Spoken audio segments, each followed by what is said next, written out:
வணக்கம்.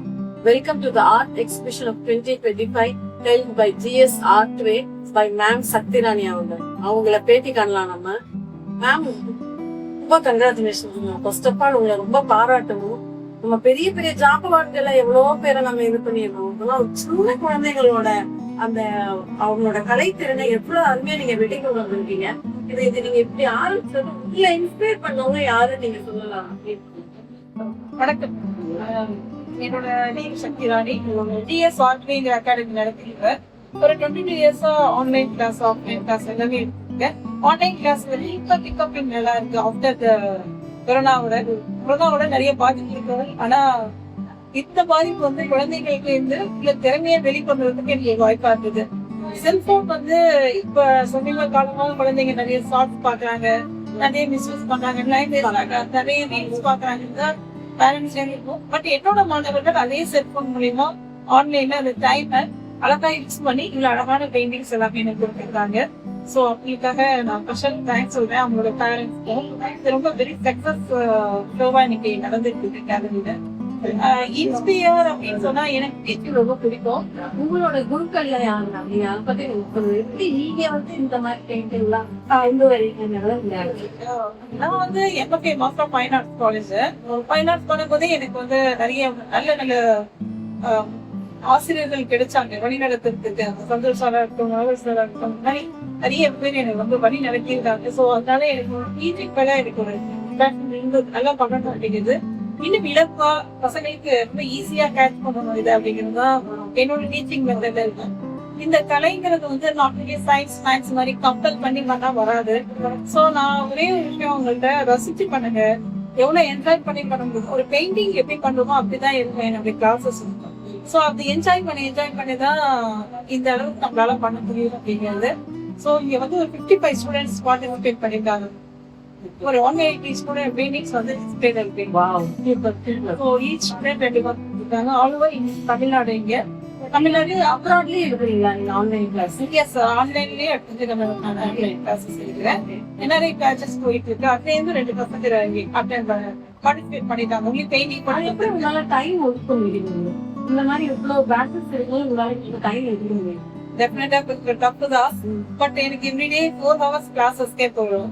அது நான் ஒரு ஜாப் மாதிரி தான் பண்றேன். என்னன்னா மார்னிங் ஜாப் எல்லாரும் போவாங்க, நான் ஈவினிங் ஜாப் மாதிரி டியூட்டி பார்த்துட்டு போறேன். 5 to 6, 7 to 8 எவ்ரிடே எனக்கு கிளாஸஸ் இருக்கும். சாட்டர்டே சண்டே எல்லாரும் கிளாஸஸ் 9 to 10 போயிட்டு இருக்கேன். ஸோ பிஎம் அப்ப அவங்களுக்கு மார்னிங் AM அப்படிங்கிறதுனால இது போகும். கொஞ்சம் டஃப் தான். பட் நம்மளுக்கு ஏதாவது ஒரு விஷயம் பண்ணணும்னா ஒரு விஷயத்த இழந்துதான் ஆகும். ஸோ அதனால எனக்கு ஃபேமிலி சப்போர்ட் ஆக்சுவலி எந்த அளவுக்கு ஃபேமிலி சப்போர்ட்டா இருக்கு? My husband's very pillar of my support. அதுதான் மெயின். என்னோட பொண்ணும் அதுல அதாவது ஒரு ஒரு குறிப்பிட்ட ஏஜ் வரையும் நான் குழந்தைக்காக டைம் ஸ்பெண்ட் பண்ணிருந்தேன். இப்போ அவன் எனக்கு அந்த டைம்ல ரிட்டர்ன் தரான். ஸோ வளர்ந்துட்டா. ஸோ வந்துட்டு உங்க கேரியர்ல நீ பாருங்கம்மா அப்படின்னு சொல்லிட்டு. அப்போ குழந்தை வந்து உங்க மகளுக்கு கண்டிப்பா அவ வெரி மோட்டிவேட்டட். விடாதீங்க, பண்ணுங்க, எனக்காக நீங்க இதை திருப்பி நீங்க வரணும். இந்த சிஎன்சி 96 வரையும் ரொம்ப ஆல் ஓவர் இந்தியா நிறைய ஷோஸ் பண்ணிருந்தேன். நிறைய உமன் ஷோ கூட்டிட்டு வந்திருக்கேன். ஸோ ஆஃப்டர் த மேரேஜ் அப்புறம் ரெகுலர் லைஃப் அப்படிங்கும் போது எல்லாருமே அஃபெக்ட் ஆரம்பிச்சாங்க. பட் அதுல இருந்து ஓவர் கம் பண்ணி வர்றவங்க மட்டும்தான் திருப்பி சக்சஸ் பண்ணுவோம். அதுக்கு நம்ம எஃபெக்ட் போட்டுதான் எஃபெக்ட் போடாம இருக்க முடியாது. இந்த ஆன்லைன் ட்ரேடிங்ல இந்த ஆன்லைன் பெயிண்டிங் கிளாஸ்ல உங்களுக்கு என்னென்ன அட்வான்டேஜஸ் இருக்கு, டிஸ்அட்வான்டேஜ்? டிஸ்அட்வான்டேஜ் சொல்லணும்னா நெட்டு தான் மேம். ஃப்ரீக்வன்சி இருக்கணும். அது இல்லைன்னா கொஞ்சம் கஷ்டம் பசங்களுக்கு. எல்லாருக்கும் நான் வந்து என்ன சொல்றதுன்னா மேக்சிமம் எல்லா கிளாஸஸும் எல்லா கிளாஸ் வராங்க. ஸோ எல்லா டைப்லயும் வந்து ட்ரூ நெட் இருக்குமா அப்படிங்கறது எனக்கு கஷ்டம். அது எதிர்பார்க்க முடியாது. பட் நான் வந்து அவங்களுக்கு ரீச் ஆகணுங்கிற மாதிரி தான் நான் கொண்டு போறேன். ஒண்ணு பிளஸ் வந்து டைம் சேவ் ஆகுது. பேரண்ட்ஸ் வந்து கொண்டு போறது விட்டுட்டு அழைச்சிட்டு போற டைமிங் இல்ல. மழை பெஞ்சா கிளாஸ் கட் ஆகும், அடிச்சா கிளாஸ் கட் ஆகும், எல்லாருக்கும். என்னோட கிளாஸ்ல இருந்து யாருமே தப்பிக்க முடியாது.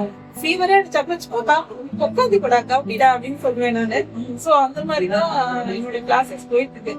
முக்கியமான டைம்னா குழந்தைங்கள இருக்கு. நீங்க அந்த அளவுக்கு கொண்டு வரணும்னா எங்களோட பாசம் இதெல்லாம் ரொம்ப தேவை போல இருக்கு. நான் பேசின வரைக்கும் பார்த்தா ஆன்லைன்ல சொல்லிட்டா கூட ஒவ்வொரு நூலகங்களையும் நீங்க பார்த்து உடனே கரெக்ட் பண்ணி அடுத்து எப்படி நீ இம்ப்ரூவ் இதெல்லாம் எப்படி உங்களால அந்த கொண்டு வரீங்க? நான் வந்து ஒரு கலைய தெளிவா சுத்தமா சொல்லி கொடுக்கணும் அப்படிங்கிறத நான் யோசிக்கிறேன்.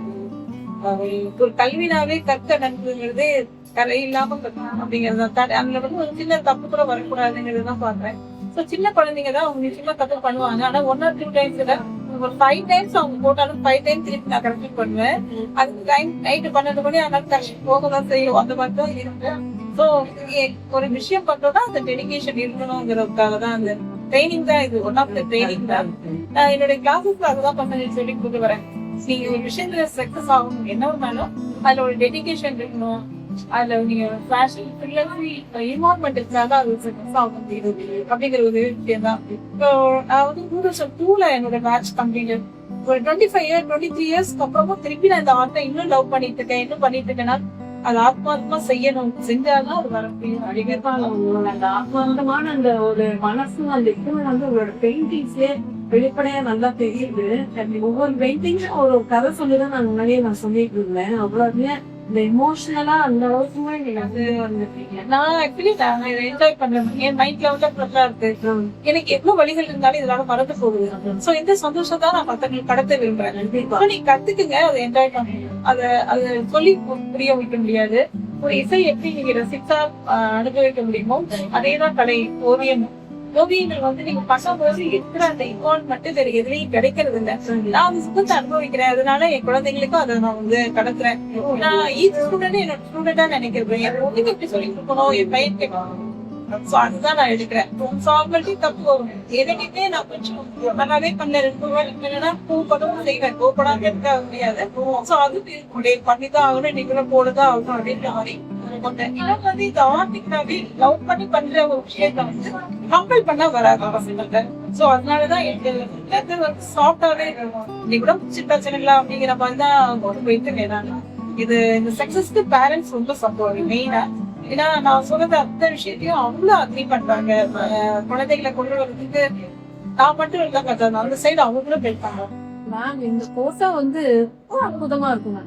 அதாவது ஒரு கோவில் விழா இவ்வளவு கூட்டத்தை இவ்வளவு எப்படி மேம் கொண்டு வந்தீங்க?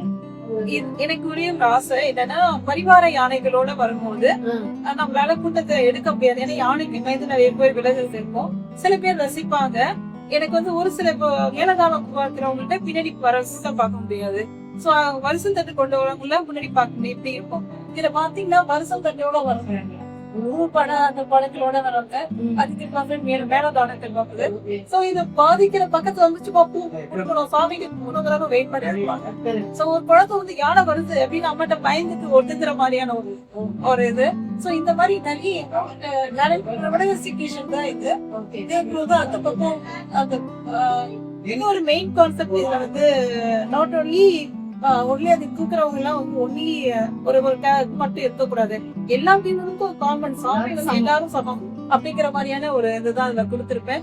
நிறைய மீனிங்ஃபுல் ஆர்ட் தான் இது. இவ்வளவு இருக்குங்கிறத நீங்க இவ்வளவு தூரம் சொல்லிதான் தெரியும் மேம். இது என்ன மீடியம், எவ்வளவு அழகு இந்த பெயிண்டிங்கோட அழகு என்னன்னு? 4 அடிக்கு 3 அடி மேடம். ஆயில் பெயிண்டிங் டியூரேஷன் பாத்தீங்கன்னா ஆல்மோஸ்ட் 6 months ஆச்சு.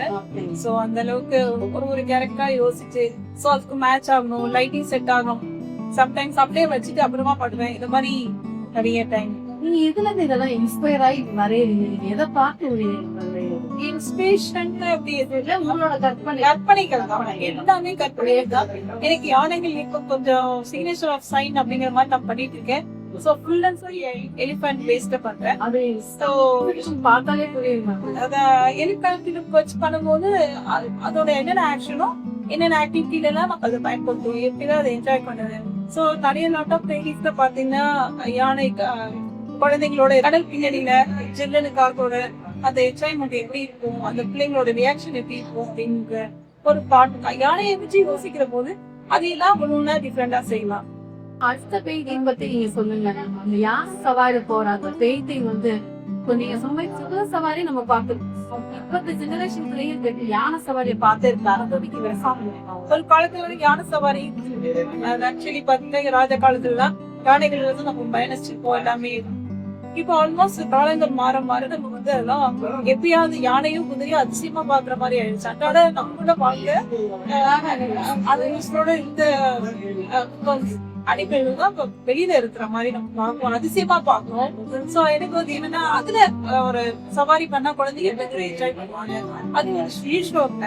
நான் அடுத்த பேட்டி யாருக்கு ஒரு யாருக்கு வாங்க அவ்வளோ அழகா காமிச்சிட்டீங்க.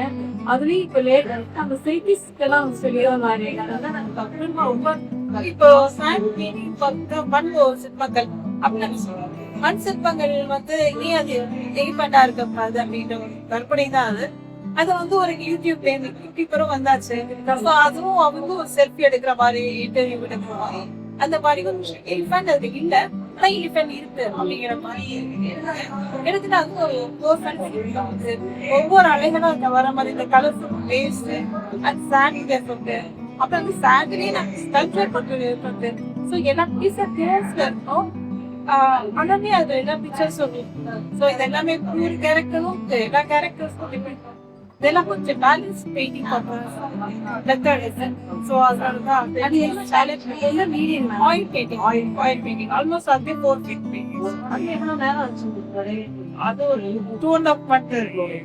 ஜெனரேஷனுக்கு வந்து இந்த பெயிண்டிங் வந்து எந்த அளவுக்கு உபயோகப்படுதுன்னு நீங்க முன்னாடியே சொன்ன மாதிரி இந்த போன்ல அடிக்ட் ஆயிடலாம், ரீல்ஸ் ஷார்ட்ஸ் பெயிண்டிங்னால அவங்க எவ்வளவு உபயோகமா வராங்க. கண்டிப்பா மேம் இந்த பாயிண்ட் வேல்யூபிள் பாயிண்ட் தான். பிகாஸ் எனக்கு ஒரு யோகா டீச்சர் மெடிடேஷன் பண்றவங்க இவங்க எல்லாமே கிளாஸ் வராங்க, ஆன்லைன் கிளாஸ்ல இருக்காங்க. என்னோட ஆன்லைன் கிளாஸ்ல நாட் ஓன்லி எல்டர்ஸ் நிறைய பேர் இருக்காங்க.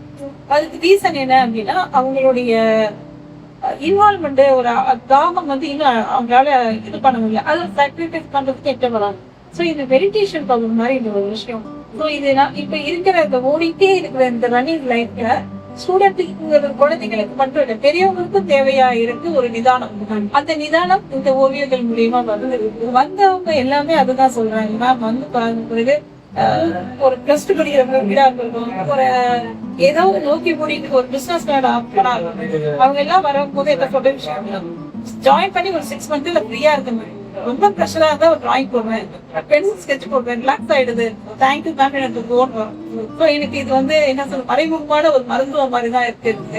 இதெல்லாம் செய்ய செய்யதான் நான் இன்னும் கொஞ்சம் அதிகமா பயணிக்கணும் அப்படின்னு எங்களுக்கு இன்ஸ்பயர் ஆகுது.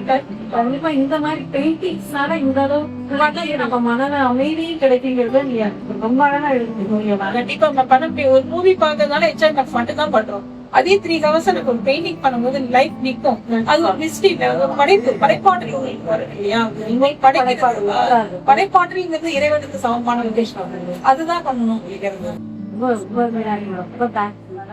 மேலும் மேலும் இன்னும் பெரிய பெரிய ஆட்கள் ஆல் ஓவர் இந்தியாவில் இருக்கும் அப்ராட்லயும் இப்ப வாழ்க்கை.